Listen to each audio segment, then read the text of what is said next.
Você já se perguntou por que, entre tantos homens respeitáveis em Cafarnaum, Jesus escolheu justamente o maior traidor daquela nação para escrever o primeiro evangelho? O que a série The Chosen mostra de forma brilhante esconde na verdade um segredo histórico e cultural que é tão profundo que a maioria dos cristãos passa a vida inteira sem perceber. O motivo real vai mudar completamente a forma como você enxerga o seu próprio valor. Seja bem-vindo! Hoje, nós não vamos apenas resumir um episódio. Nós vamos mergulhar na arqueologia, na cultura do primeiro século e nos textos originais em gregos para desvendar o que realmente aconteceu no momento em que Jesus olhou naquela cabine de cobrança de impostos. Existe um detalhe geográfico e político crucial que a história apagou, mas que explica exatamente por que o Mateus era a peça mais perigosa e perfeita para os planos de Deus. Fique comigo até o final, porque a última revelação desse vídeo vai responder uma pergunta que você provavelmente se faz nos seus dias mais difíceis.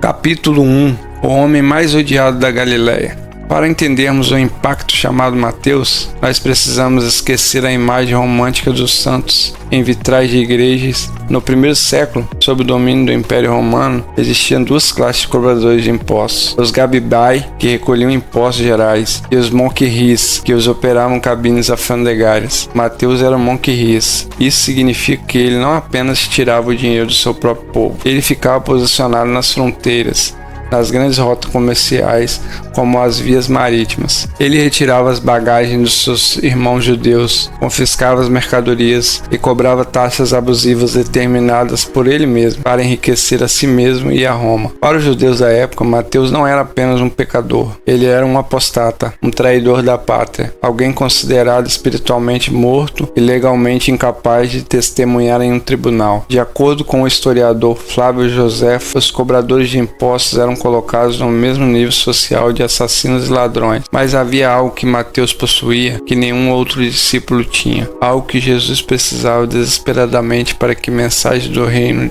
cruzasse as fronteiras do tempo. O que seria? Guarde essa pergunta, porque a resposta muda tudo no capítulo 3. Capítulo 2. O idioma do império e o toque gênio de The Chosen.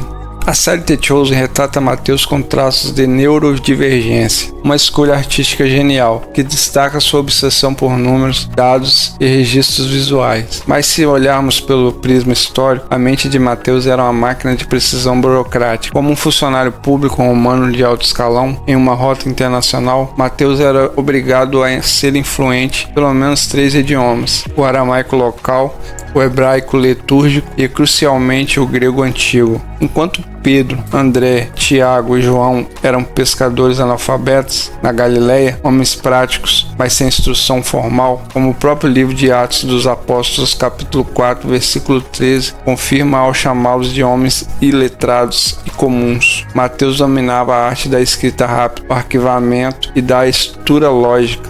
Pense nisso. Quando os teólogos analisavam as estruturas do Evangelho de Mateus, eles notam algo fascinante. É o Evangelho mais organizado, dividido claramente em 5 grandes blocos de ensinamentos, espelhando perfeitamente os 5 livros da Torá de Moisés. Jesus não escolheu Mateus apesar da sua profissão. Ele o escolheu sabendo que a mesma mão que registrava os impostos de Roma seria a mão que registrava o Sermão dos Montes, com precisão cirúrgica para a próxima geração. Mas há um mistério ainda maior aqui. Por que Mateus largou tudo num piscar de olhos? A teologia esconde um detalhe psicológico avassalador sobre esse momento. Capítulo 3. O escândalo da Grécia e a teoria do olhar. No Evangelho de Mateus, capítulo 9, versículo 9, o texto diz apenas: Jesus viu um homem chamado Mateus, sentado na coletoria, e disse-lhe: siga-me. E ele levantou-se e o seguiu. Parece simples, não é? Mas o texto em grego usa a palavra eiden, que vai muito além de ver com os próprios olhos físicos. Significa discernir o interior, conhecer o caráter. Naquela cultura, ninguém olhava nos olhos de cobradores de impostos. As pessoas desviavam o olhar com nojo ou olhavam com ódio. Mateus vivia em um isolamento social absoluto. Ele tinha dinheiro, tinha proteção de Roma, tinha uma casa luxuosa, mas não tinha dignidade. Ele era invisível como ser humano. Quando Jesus para diante daquela cabine, ele quebra o protocolo social mais rígido da Judéia. Ele não olhou para um traidor, ele olha para um filho exilado. Estudiosos sugerem que Mateus vinha observando Jesus de longe, registrando mentalmente os milagres em Cafarnaum. Ele sabia que o sistema religioso religioso jamais o aceitaria, mas Jesus não pede que ele se purifique primeiro para depois segui-lo. Jesus o chama exatamente onde ele está, na sujeira, no seu pecado, no seu escritório de corrupção. Quando o guarda romano Gaius Antetious diz a Jesus: "Você está estragando a sua vida escolhendo ele", Jesus responde com a frase que ecoa pela eternidade: "Eu estou acostumado a escolher pessoas que os outros rejeitam." O escândalo não foi Jesus chamar um pecador. O escândalo foi Jesus transformar o homem que recolhia dívidas no homem que anunciaria que todas as dívidas da humanidade foram pagas na cruz. Capítulo 4. Conexão e transformação.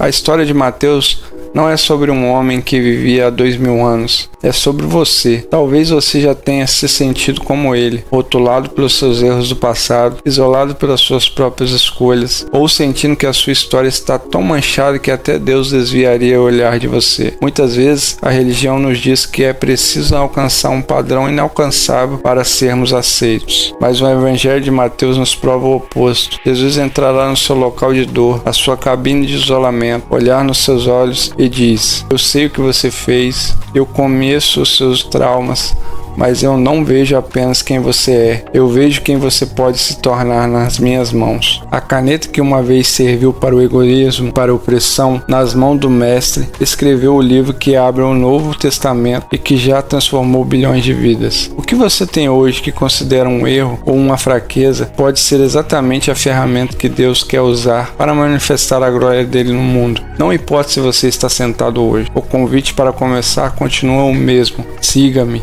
Se essa relação tocou seu coração e abriu seus olhos para o verdadeiro significado da graça, não saia desse vídeo sem deixar o seu like. Inscreva-se no canal e ative o sininho, porque toda semana nós traremos conteúdos profundos que conectam histórias bíblicas com as suas séries favoritas. E me conte aqui nos comentários qual cena do chamado de Mateus Antetious mais mexe com você. Quero muito ler a sua resposta.